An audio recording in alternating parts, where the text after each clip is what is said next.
పటాన్ చెరువులో చాలా పరిశ్రమలు ఉన్నట్లుగానే పటాన్ చెరువు దాటిన తర్వాత ఈ రుద్రారం దాటిన తర్వాత సంగారెడ్డి దాటిన తర్వాత ఇంకా నెక్స్ట్ తర్వాత మనకి ఐఐటి కంది ఉంది, అలాగే IIIT ఉంది.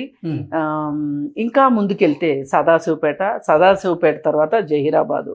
అంటే జహీరాబాదు వరకు కూడా మనకి రియల్ ఎస్టేట్ ముందుకెళ్ళడానికి అవకాశం ఉంది. ఎందుకుంది అంటే ఇప్పుడు అక్కడ నిమ్స్ అని ఒక ప్రాజెక్ట్ వస్తుంది జహీరాబాద్లో.